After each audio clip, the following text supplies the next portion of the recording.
Saudara, di ketinggian kira-kira 12 km itu kecepatan pesawat kira-kira 900 km per jam. 900 km per jam itu berarti Rossi kalah. Kalau Rossi kalah, apalagi anak ojek dong di bawah situ. Lebih kalah. Kau kuatkan di saat ku lemah, kau menopang di saat ku merasa gagal. Semakin jauh berjalan bersama Tuhan, semakin kita menemukan kita bukan siapa-siapa. Saya suka kasih tahu pakai contoh ini. Kalau saudara jalan kaki, pernah jalan kaki? Di mana? Pisoe. Kalau saudara jalan kaki, bisa, tapi jaraknya dekat.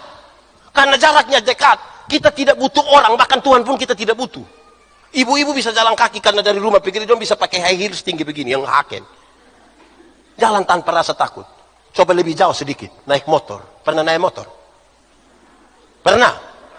Di mana? Saudara kalau naik motor, katakanlah dari sini pi Batak Teh, itu anak ojek itu dia gas motor lari kincang. Saya yakin yang di belakang akan bilang, dia bilang, Adi, pelan sedikit. Kenapa? Tanta pun dada tidak bisa. Terus itu anak ojek yang tidak bisa, Tanta. Kok kenapa? Tanta hanya bayar 5.000 saja. Memangnya kalau 5.000 kenapa? Kalau 5.000 tidak pakai rem, Tanta. 10.000 dulu baru pakai rem. Tapi poinnya dapat. Mulai rasa takut toh. Coba lebih jauh lagi. Naik bis. Pernah naik bis? Pia Tambua pernah?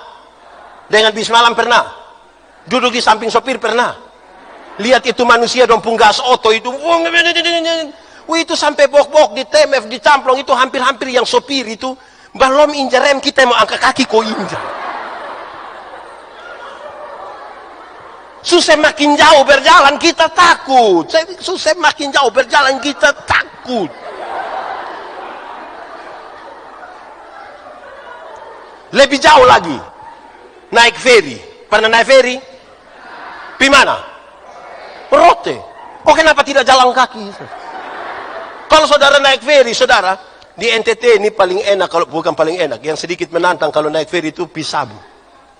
Laut Sabu itu mau angin, kok tidak angin tetap dia bergelora.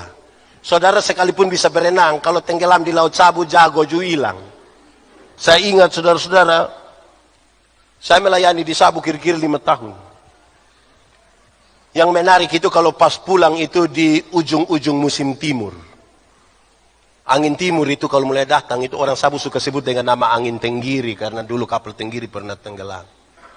Wah itu memang ngeri. Dia pun menarik itu saudara kalau kita di atas kapal ferry kok kalau orang tahu mulai malam lihat kiri kanan gelap semua. Itu yang tidak pernah ingat istri pasti akan ingat. Kalau seandainya ada sinyal saya di Laut Sabu pasti dong akan SMS bilang, Mama doa. Kalau ada baik-baik tidak di Laut Sabu pasti dia tanya, Mama yo suceke. Tapi ketika ada susah itu kita akan, aduh. Kalau dong tahu pendeta Yandi ada di atas kapal, dong datang dan dia begini, Bapak pendeta, yuk kita ibadah.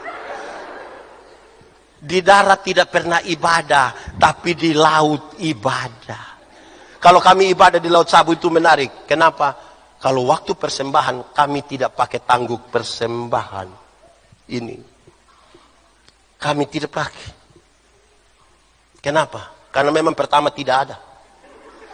Tapi yang kedua, karena kecil.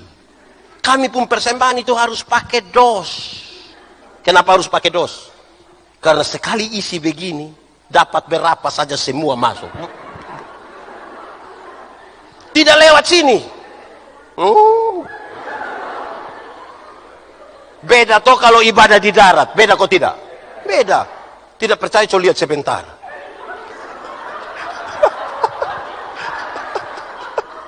Kalau kita ibadah di darat, tangguk persembahan sampai sekali isi begini, kayak agak lama. Terus kita pemata kayak begini. Ini mata kayak ada firasat itu. Terus dia ambil, dia isi, isi habis, yang bawa persembahan sudah lihat pada Kenapa? Tadi saya isi yang merah. Menyesal. Di ONI ada.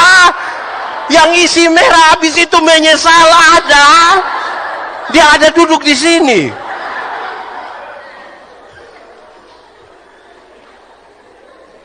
Semakin jauh perjalanan saudara gitu. Lebih jauh lagi. Naik pesawat. Pernah naik pesawat? Di mana? Saudara ini ternyata tukang bajalan semua.